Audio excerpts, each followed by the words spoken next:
So let's begin. Dude, yeah, and we're rolling, man. Dave, I've been looking forward to this conversation for a bit, man. How are you doing? How's everything going Good, now? good. We're pretty well given the fact that I've been reporting so much and prone to the external environment, having to report on the field, and haven't got corona yet. So it's pretty great by those standards. Has reporting changed at all since you've kind of become, since Corona happened? Like, just the whole process? Yeah, I mean, in a physical sense and in a financial sense, it has changed in Yeah, these two ways that I can see for sure.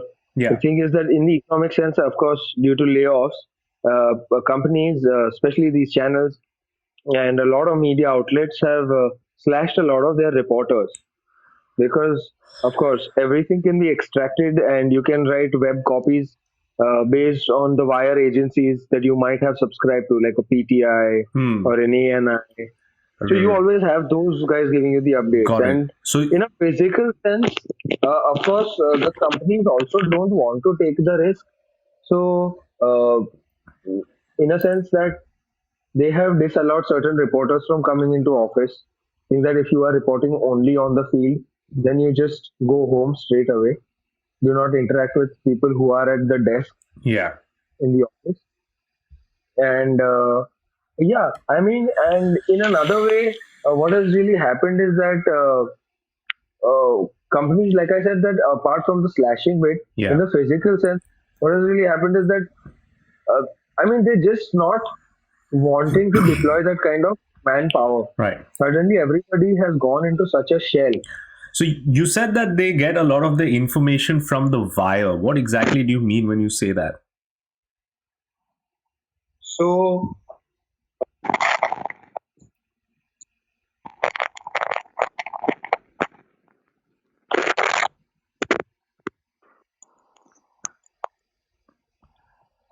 am I audible? Hello? Yeah, Hello. can you? Am I audible? Yeah, yeah, yeah. Somewhat audible, man. Can you say that again? Yeah.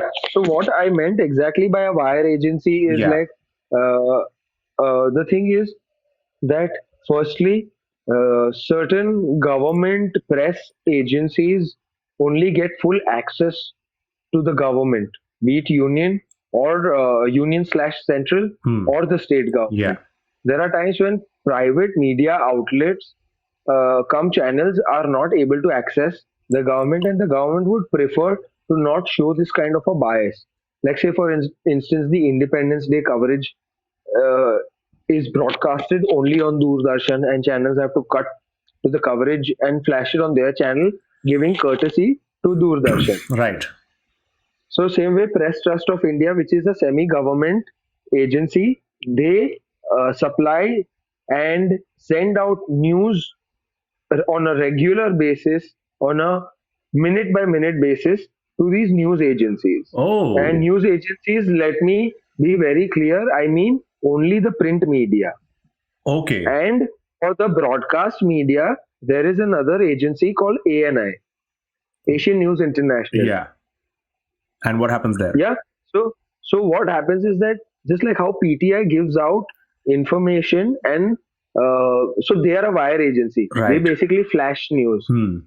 and they have to write copies really quick on a very real time basis within probably like 5 minutes, 10 minutes, or something of that sort, depending on how big the news or the information is, Oh, and that is sent out and circulated to all these newspaper agencies and media houses who have subscribed to the PTI news hmm. wire service. Okay. Same way, for broadcast channels, they have something called the ANI, which Got is it. into the hardcore video service. So for certain things like, say, when Mr. Narendra Modi is, issuing an urgent emergency bite on COVID, Right. just to give you an example. And obviously, he does not have the time, bandwidth, and a lot of other things at his disposal Yeah. to reach out to private news channels. I also Yeah. said basically to avoid favoritism. Yeah. So what they will call is they will call someone from an ANI, the senior most reporter, who will come along with this camera person, take Mr. Modi's bite, or whosoever minister or the person concerned may be at that point in time, Yeah. take their bite, and just flash it. So whichever news channel, say for instance, India Today, Aaj Tak, NewsX, Republic, NDTV, Republic Bharat, Yeah. Times Now, Mirror Now, whosoever is subscribed to ANI, they will straight away cut the bite of that person concerned in that frame and play it along with their story and create a package out of it basically. All right, just give me a second, okay? I'm just going to ask you the next question in a bit. My video seems to have gotten stuck. One second. Right. So I'm sorry about the break, but I know where we were. We were talking about the ANI and how they kind of centralize a lot of the communications. So does that curtail the amount of journalistic inquiry that can actually go into a particular story? No, absolutely not, because these guys are just disseminating news Yeah. to these media outlets. But that doesn't mean that you are not allowed to go beyond the ambit and the scope of what your work as a journalist or an investigative reporter should be. Okay. Just because that is the basic amount of information. But there are certain senior journalists who have been in the field for several decades now, Yeah. and they're senior enough, so they get certain kind of an accreditation from the PIB, which is the Press Information Bureau. So that allows them to go to a lot of government press conferences where a lot of union ministers are addressing on key issues. So once they go there, of course, they get the government side of it. But since they're senior enough, they do probe, they do conduct their own sort of inquiry into the story that they are wanting to pursue at that point in time. And yeah, So of that's kind course, of then they that's kind of complicated, man. Like in terms of it isn't just as straight up as like how they show in the movies, right? Like there's a journalist who's curious and just goes about reporting. You can't. So basically, you're saying that if you have to, and this is what I understood, if you have to essentially report on government issues, there's a whole wall of bureaucracy you kind of have to interact with. absolutely, yes, absolutely. Firstly, the minister is not going to straight away even entertain you. Yeah. You might have to go through the media manager and then probably meet their secretary. I don't mean the personal assistant or the secretary. Yeah. I meant their, somebody who's a bureaucrat, basically. Got it. Yeah, somebody of the rank of an IS or something of that sort. So that means that they can also, in advance, vet the person who's interviewing them. Kind of like they have a more stringent criteria on who interviews them in terms of and how they interview them.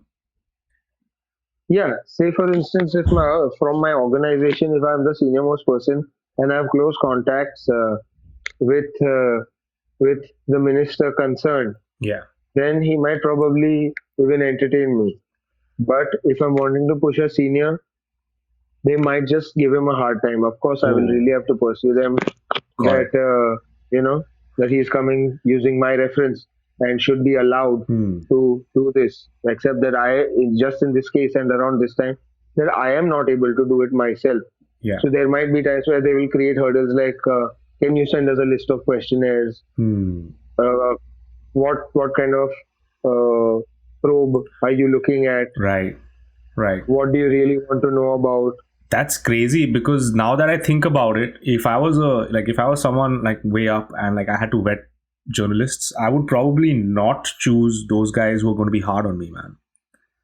Like there's this one left liberal journalist, very very well spoken with specs, very like thin guy. I don't know, you know who I'm talking about, but that guy seemed to me. What publication does he represent? I don't know. It was a segment on CNBC. I think he bounced around a bit, but he had a segment on CNBC. Just don't quote me on this. But basically, right. He would ask some pretty tough questions. Does that curtail it, though? Like this whole system that you've described of how people kind of filter journalistic inquiry in different ways. Does this curtail the kind of questions that you're allowed to ask as an organization? Yes, absolutely. As an individual, all the more so. But as an organization, also, you will have to face the music, Hmm. but you will be insulated only for a while. Right. Like we've seen that in the case of NDTV, Yeah. there were CBI raids that were conducted at their offices. Uh, there were enforcement directorate sleuths that were sent over to their offices to probe their financial records over these years. Right. Obviously, because we know that this particular channel in question is is and has not been doing stories in interest of the government. Quote More so unquote. to say specifically, Yeah. yes, anti-government stories, and that paints them in a negative light because they are, and we have seen that what happens to agencies, news agencies in our country Yeah. who probe a bit too much. Oh. If you're an individual journalist, then probably you straight away get murdered. If you see in that states like Bihar, Jharkhand, Hmm. Madhya Pradesh, Jammu Kashmir, yeah. So of course, like in Jharkhand, if you're reporting on the coal mafia, in Goa, if you're reporting on the sand mafia and the sand mines, Yeah. then of course clearly your life is under threat. And Damn. what I'm talking about is of course not just one or two instances, several.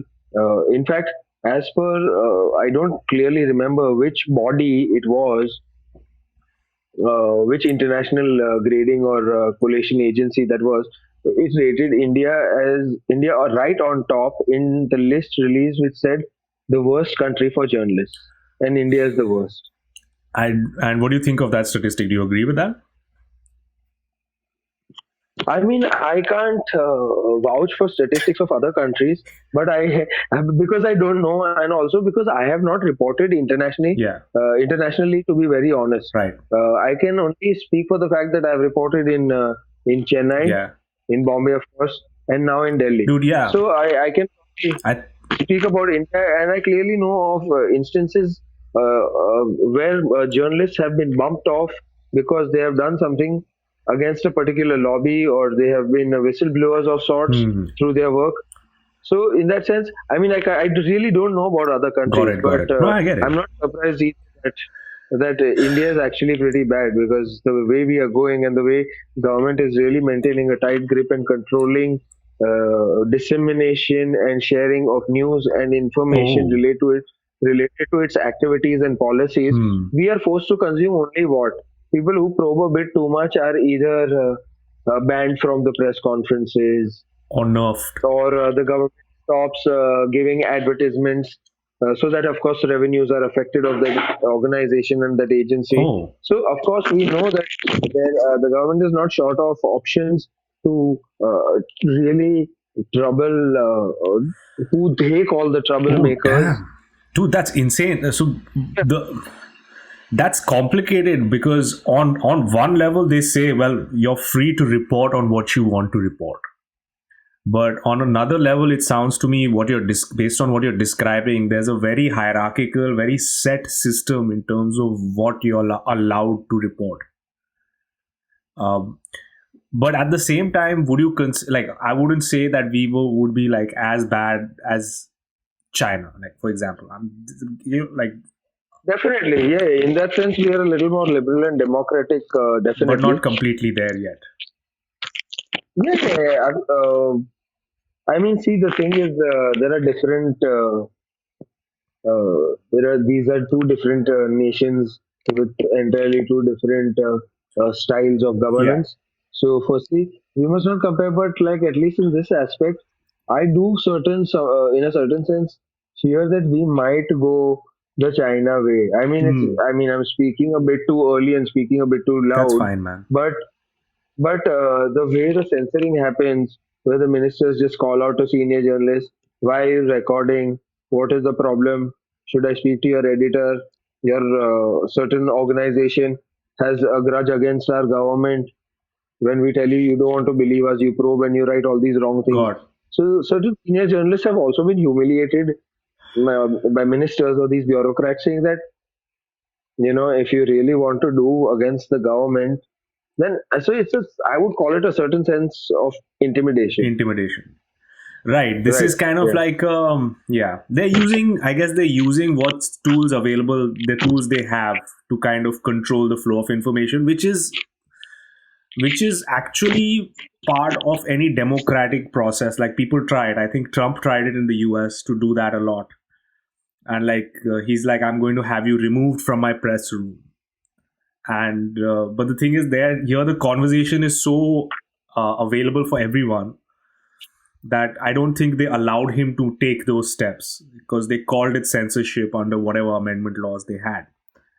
And I think just in terms of democratically, do you think that is there a certain level of progress that's happening in journalism in terms of the level of free speech that has been allowed by the system, or is that like static?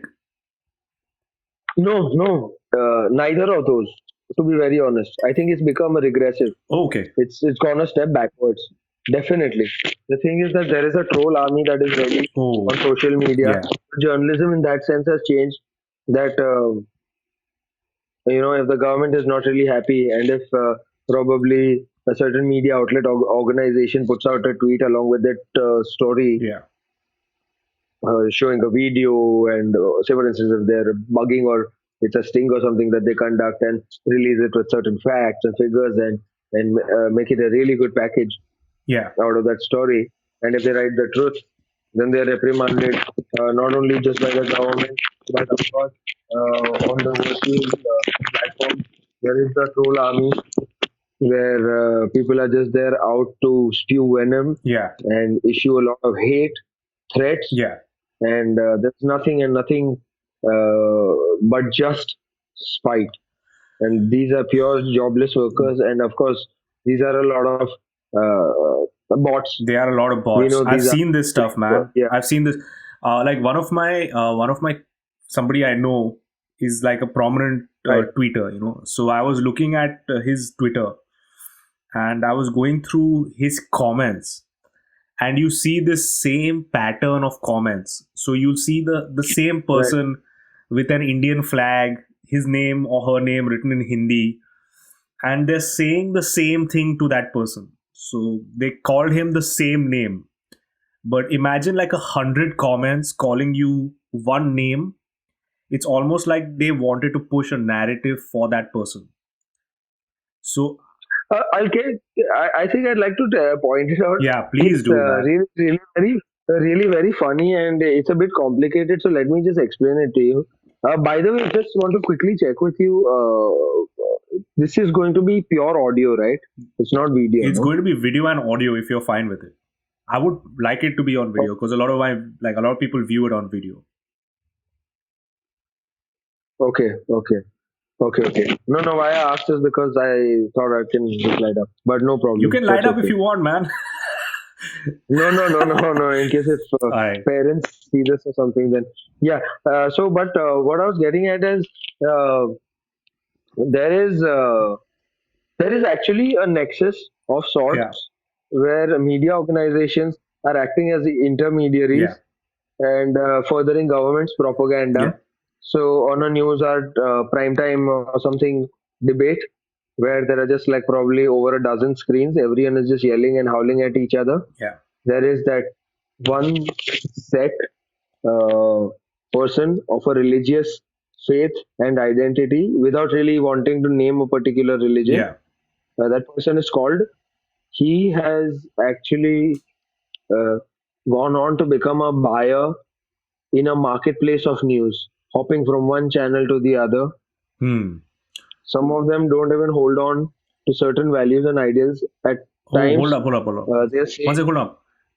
Wait, you said something big. You said, sorry to interrupt you, but you said he's a buyer in a marketplace of news. So, like when I watch a video, like supposing if I watch like NDTV right now or whatever channel, they can buy it's airtime. very likely that you, no, no, no, not in that sense. I meant like buyer as in hopping from one news shop to another news shop, hopping on from debates to debates. Okay. At times, you will see that if a certain channel panders to a certain kind of an audience Hmm. that believes in a particular ideology, they will speak things that probably appeal to those guys. Right. Okay. Yeah. They will probably go to a certain channel. So I am not saying that all the guests or the panelists or the experts that appear, Yeah. excuse me, on these debates lack morals, values, and ideals and are first rate hypocrites. Yeah. No. But a lot of them are definitely. Right. So, so yeah, we see that some of them even come. Yeah. They happily come wanting to contribute to the TRP because even they are gaining fame in the Yeah. process. They come wanting to openly get themselves Hmm. humiliated. Yeah. Oh, so Yeah, they're like so some of these guys who are like kind of dunked on like and kind of like really abused on these channels, they come that's their thing, they are that person. Is that what you're saying? Like they come in yeah, to they get are beaten up. contributing and they're coming from that opposing ideology and that opposed religious faith only because they know it will. They act as an impetus and sort of create fuel for an already existing fire. That's a oh my god, dude. That is so problematic because I've seen a Yeah, lot of these ideologically bent publications and just generally as well. They create a right. straw man argument of the opposite side. You know, they don't Yeah, create yeah, like they won't always talk about the strongest arguments of any opposition, both ways, right? One way or the other, right? yeah, But yeah, yeah. they'll always take the most caricaturized version of the other person's arguments and turn that shit and then basically fight against that, and that doesn't do anything Yeah, so for anyone. basically they are entirely deviating from what the main crux of the argument or the topic was in the first place Yeah.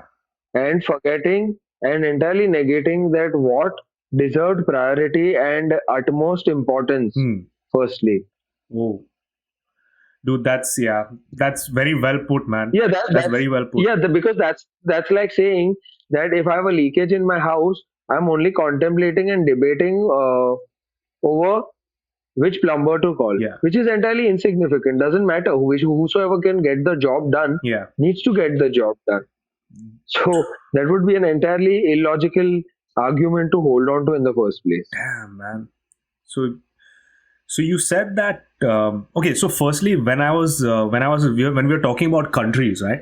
Uh, just to change the conversation a bit, because I was very curious about this when you mentioned it. When we were talking about countries, you're like, I know Bangalore, Chennai, I know Delhi. Am I correct on those three? Yeah, and And Mumbai. Yeah, Mumbai.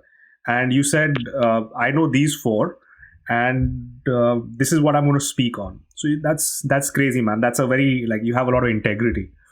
So yeah, just yeah, for and this is something I never knew, but I know a little bit about this is journalistic integrity. People throw this term around like journalistic yeah. ethics, things like that.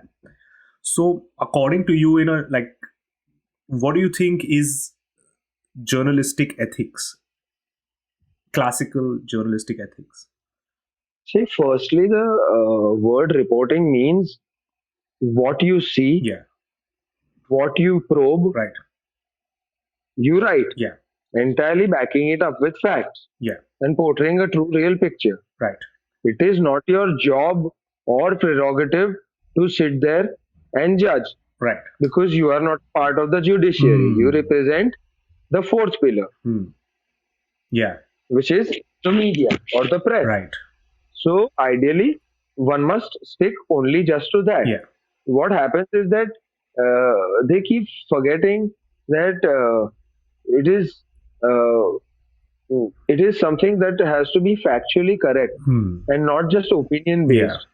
Facts is something that they just throw away, and when you base it on opinion, Yeah. you tend to express your own opinion without really understanding what the true picture or the reality is. So that's where your journalistic ethics and your integrity takes a hit. Okay. Because the moment you say, I feel, I mean, but it's not your job to feel. Your job Hmm. is to report. So what you see, you merely need to put that out in a way that is not manipulative, but highly informative and correct. Holy shit. Okay. So so, if you're talking about journalistic ethics and integrity, Yeah. then do not ignore the facts. Stick to a realistic style of reporting because if you know that you wield a certain sense of power where you can influence and change the minds of people, mainly your readers, then why would you want to use it in a negative way? I Hmm. feel that power needs to be used in the correct way. Right. Only then we can uh, speak about journalistic ethics or integrity. Otherwise, loosely throwing the term around or just using it for the sake of it to really, please your conscience, Yeah. then it hardly even makes sense. Hmm. Man, okay, so that's complicated because there was so many moving parts in what you said. There's the ethical, like there's the fact checking part of it. Like there's knowing facts. There's also being able Yeah, to because not. fact is something everybody is ignoring, especially broadcast Yeah. media, because they're constantly in a race to who's breaking what on which channel. Right. So if a rival channel has something put out breaking at that point in time, then the newsroom goes berserk. They Hmm. all just go into a tizzy, Yeah. and yeah, they want it Hmm. Yeah. So they'll be at that like point in time. they've. Till and unless do not see those particular news flashing on their channel screen, they are not going to be at peace. Got it. So if they see someone breaking any kind of new news, so one that forces all news to report. Fresh Yeah. information, If they see an. fresh and relevant information.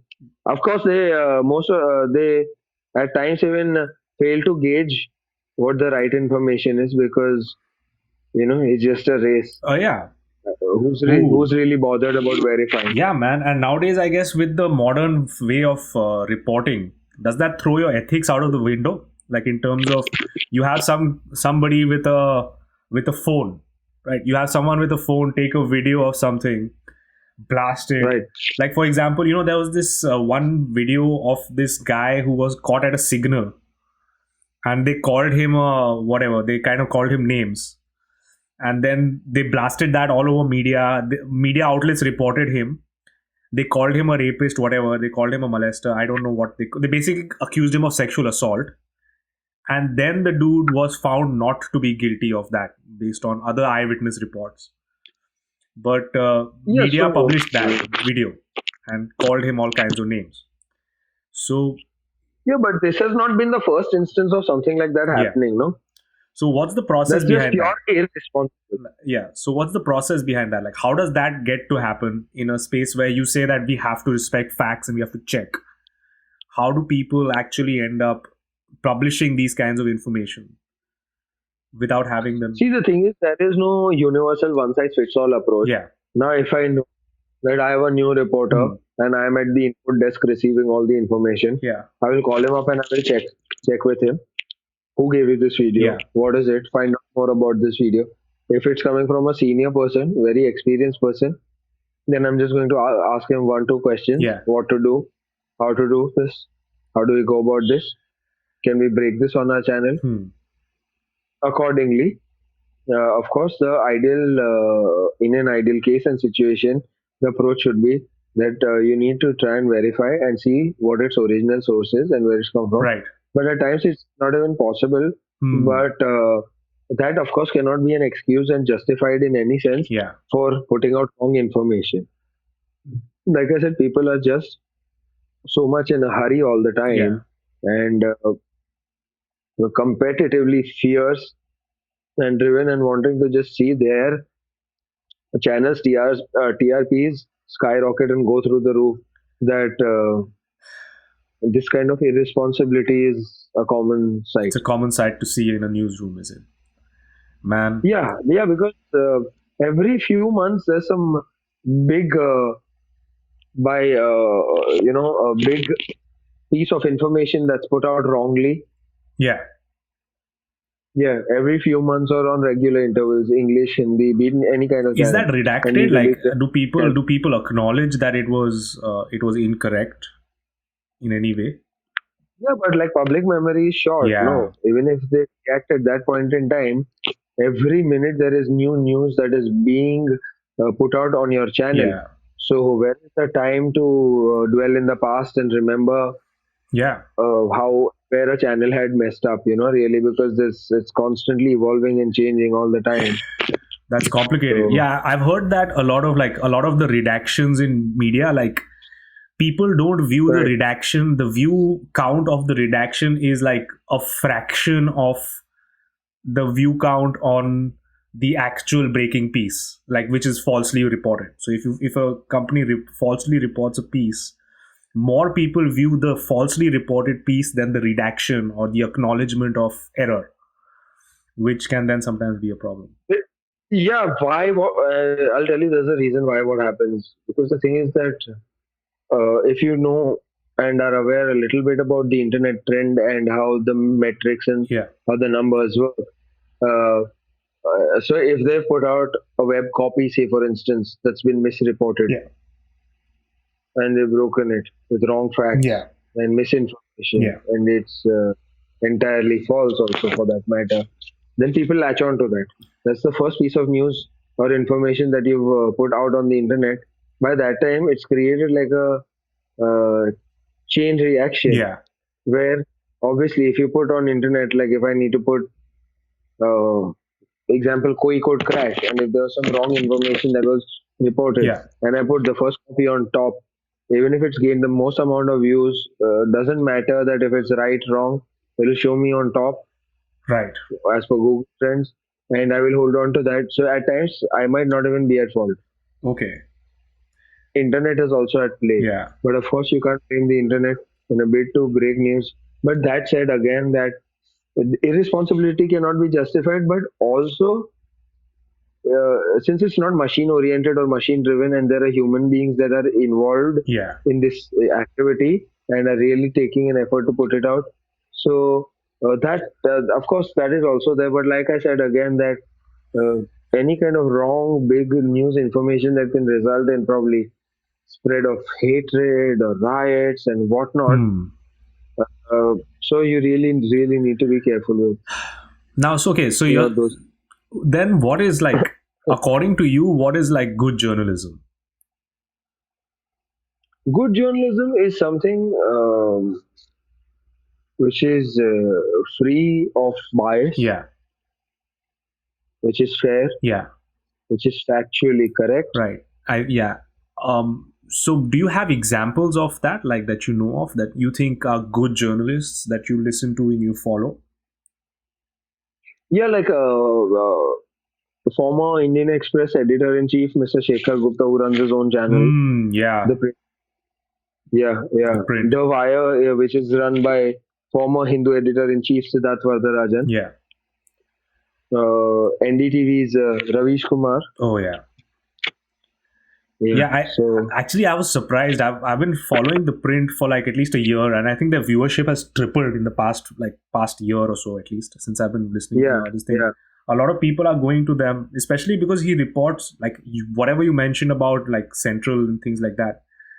He mentions those points, but he always mentions like both sides. So you can see that he doesn't have any one particular like political orientation. He's not yeah. very clear about that. Because the thing is that his ideologies are were deeply rather entrenched Yeah, uh, because of the Indian Express system that he was an integral part of. yeah, Uh, so I think that comes from there, and he's obviously carried it on there. And in the virtual come web space, this is an entirely new domain for him because is a veteran print journalist. yeah, So of course he's also changing and moving ahead with the times and trying to adapt to it. yeah.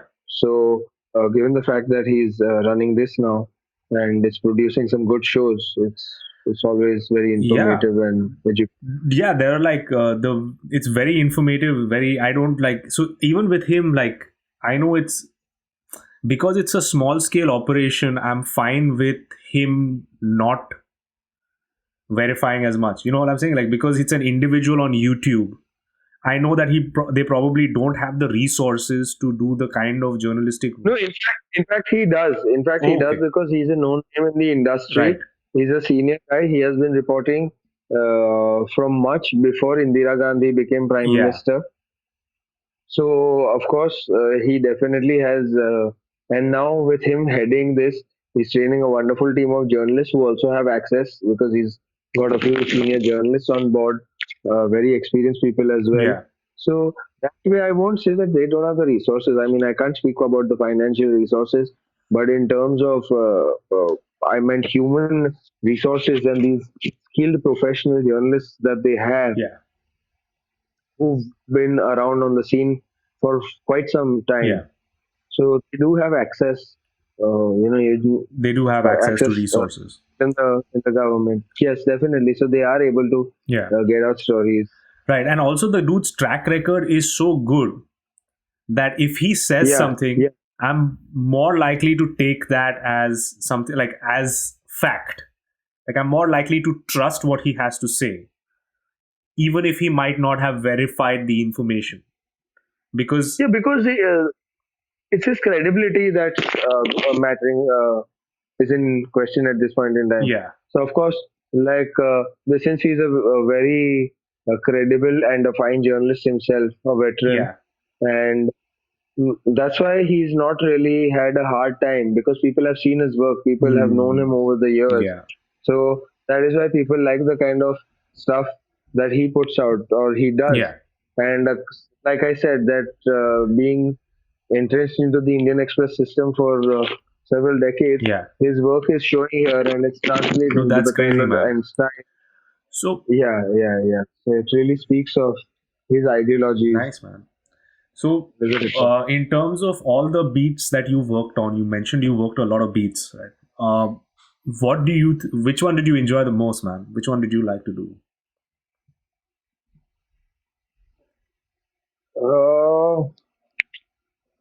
to be very honest, I've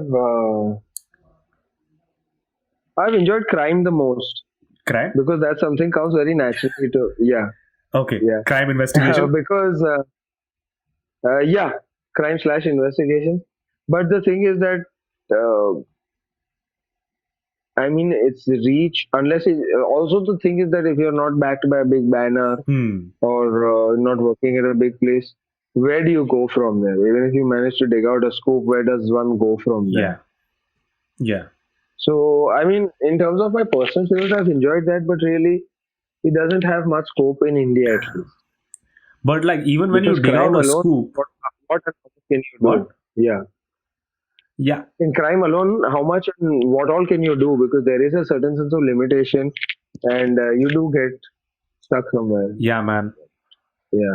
But hopefully you'll write a book on it, man, one of these days. Yeah. Definitely. So, Soon enough. basically, how do you find a scoop if you're doing crime, right? If you're doing crime, how would you find a scoop? Like, what is like? How does that work, man? At times, it may not be entirely criminal in nature. Yeah, It may be a human interest slash civil also. But the thing is that since I end up doing, or rather used to do routine visits of police stations, that has really allowed me to come in close contact with police officers. okay. So of course they will drop me a hint saying that there's a case that's come, a senior citizen is being evicted. So I try and find Hmm. that senior citizen, try and interact with them. What happened? Right, How did you suddenly get thrown out? right. So case in point being that, then I go to the landlord who will obviously not want to speak to me Got or it. will either be intimidated or will give me a different cooked up version of some godforsaken story altogether. Right. So, and how do you choose? Like, then you get different narratives. How do you choose which narrative to go with? Because, like, people, if you interview someone, they're just going to give you, like, they're going to talk, right? So, how do you choose? See, to the thing about so doing stories like these is it's also based on judgment. You do figure out who is lying to you and who isn't. Hmm. So I clearly know who is in distress. The senior citizen who has been thrown out of a Yeah. house or the landlord who is there with his entire family Right.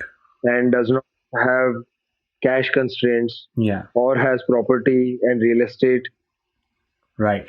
which can allow him to stay and remain comfortable. Yeah. So, of course, there is a judgmental call, and I speak to cops also. Hmm. I won't say that they're always right because they're also trying to cover up something. Right. So there are a few layers to Peel. probe and look beneath. Hmm. So something like this of sort is not entirely criminal, but otherwise that there's routine crime also, like rape, murder, half murder, Yeah, and the local city stuff that really happens. Uh, yeah, dude. But if here's the thing, I've I don't know if you've checked some of this stuff on Netflix out, but Netflix has some crazy crime documentaries. Like yeah, they've got one on Ted Bundy. They've got that whole series called I Am a Killer. I don't know if you yeah. know of all those, like, but they have like some crazy documentaries on killers. I'm just saying, like, if at all there were like a YouTube channel or like a podcast or any basic kind of information where like there was information about a crime, I would totally watch it. I mean, there's another show called Don't Fuck with Cats that about this serial killer on Netflix only. Okay. He is so sadistic. He kills cats. He kidnaps them. He freezes them. He makes objects out of their body parts. Very sadistic, like I said, psycho killer. Yeah. So there are these animal activists who try and find this Yeah. and realize that he's done this in several parts in Canada, in different places, wherever the hell he's gone. Shoot. And then there is this virtual online community that just comes across. They connect with each other. Hmm. They meet the cops. They start building proofs. Yeah. There are a couple of journalists also involved in this. So it's everyone. Hmm. It's animal lovers, Hmm. NGOs that come across. They go to the cops with a lot of proof, Yeah. and he's caught. Of course, every time he's just been escaping. It's it's like he would do a Facebook live every time he brutally and cruelly killed a cat or tortured it to death. Damn, man. So sadistic. He would do a Facebook live, man. Yeah, yeah. So that's a very interesting crime thriller. That's again a perfect example of how citizen-driven Hmm. journalism can really help in detecting a crime and uh, bringing absolute That's justice crazy, man. in a society. Yeah. Yeah, Is that something that you would encourage, citizen driven journalism? definitely. Because the thing is that qualified journalists are only as many, Yeah. and they are also losing their jobs. So of course there are times in crime alone, in an instance of citizen-driven journalism, I had one of my colleagues, uh, and his friend rang him up Yeah. saying that the cops have overlooked this accident at Marine Drive police Yeah. station, and she had recorded everything, Damn. including the cops response, the photos. So. Yeah, all of that was shared with me and sent to me. Yeah. And I did a story around that because if they allowed a car to escape in a hit and run, it could also be a case of driving under influence or drunken driving, Yeah. Yeah. basically. Yeah. If he's been allowed to escape, we don't know if he was under the influence of, I don't Yeah. know, You don't know. under We don't know, and they should be finding out states. about it. Like. Yeah, so if he bumped into a vehicle ahead of him and just like rammed really hard and the cops have let him go away, Yeah. without really. So this instance was caught on camera by a citizen. Yeah. And in an instance of citizen journalism, of course, she put it out on social media and everywhere. And she did manage to get in contact with me. And I spoke to her about this. I spoke to some senior police officials. Of course, they kept denying this. But I did do the story. I did do this story. Right. And that's actually amazing because that kind of information needs to be out there. Right? Like if there is an unsolved. Yeah, because it's not possible that I could have been there. So if somebody has recorded everything and shown me all of this, and it really adds up for me. Of course, that's also that judgmental call that I have to take, whether just because you're a citizen journalism and what you feel, Yeah. I cannot always work by those means, you know? So okay, so supposing I take a video on my phone or whatever, like I take a video on my phone and I reach out to you and I send it to you, right? And I send it to you and I'll be like, I think you should report on this. How do you verify the how? What's your process of vetting me as someone who's taken a video?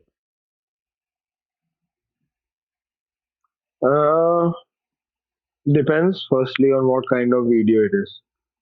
Got it. Yeah, like say for instance, if I see a policeman mercilessly thrashing, uh, thrashing a poor person on the street, Yeah. then I'll try and see if I can get certain details. Hmm. If I see some certain signboards around on the streets, try and read the address. Right. So you're looking for Try verifiable and see, information. yeah. Uh, Try and see what police does it say. Hmm. If it's Gujarat police, then Surat police, Ahmedabad police, depending on the address. If I manage to probe some things here and there around, and that's why it's really important that you verify first without just sharing it ahead Yeah. only because you are excited and you want to bring about a change. Yeah, that's very important, man, because I think a lot of these riot videos nowadays, like Yeah, there have been like videos of riots that even Trump has shared with people where and like all kinds of people that misrepresent the timeline of when something happened. So this is a different riot in a different country in a different place, and this person is using that in his campaign, or like there's they would use that as a clip to set context in a story, right? Like if you want to set a certain like either a mood of fear, or if you want to set like a place, they'll use a different framing or a different video or different part of that media. And I think what you're saying is very important of actually going and vetting it. yeah. Because the thing is that, say for instance, if I have the power and if I know I have a correspondent in Gujarat, Yeah. I will send it to him on WhatsApp first, saying that can you help me with this? Yeah. What is this? Check with your sources what this is. Right. We will call up either the CP or somebody of the ACP rank, or Yeah. whosoever he knows. Yeah. That's Yeah. crazy, man. So you've done reporting, and you're also someone like you've been doing like other content work as well. Tell me a little bit about that, bro. Yeah. I said, tell me a Sorry. little bit about that. Yeah. So because the thing is that I've done a lot of varied things, very diverse activities from a career point of view. I have carried out in my life, so that has really allowed me to expand Yeah. myself. I mean, essentially, I'm a commerce student who worked in a PR agency to Hmm. begin with, then went on to do journalism, and I was very. I mean, I won't say quick enough, but right now is also. It's never too late, as they say. Maybe I should have just probably latched on to this a lot Yeah. earlier. But I've realized that journalism alone, uh, from an economic standpoint, it does not pay you that much unless you're at a very high post. And of course, it does take you a lot of time to reach that Yeah. level. So, since if you come from a relatively premier journalism school and you have a certain kind of a resume that is heavy in weight, then why not might as well use that to expand other opportunities in the field of Makes complete communication. sense. Because the thing is, yeah, so because the thing is that we have been exposed, and also especially as for myself, what I'd like to explain is that because I've done so many varied and diverse things, that has really allowed me to experience a lot, from travel writing to crime to features to sports to entertainment. So that's why, if so now, because I have done so much and I have come across the best in my field and Yeah. industry, because of course journalism also at the end of the day is Right. communication, not entirely, but a certain aspect of it also depends on the fact on how your communication Yeah. skills are. So, of course, if you have honed those and mastered those over time, you might as well let that translate into That's other things, amazing, because man. you've anyway taken up far more challenging tasks. So now this kind of ideation, content creation, and indulging in consultancy activities is no longer a challenging thing Yeah. for you. I've seen some of your So stuff on I YouTube. It's feel that, crazy. It's very nice. It's very well, like you put it right, out very well. I think you communicate very clearly, and that definitely shows, man. So for sure, I can see how that can definitely translate in other contexts. right.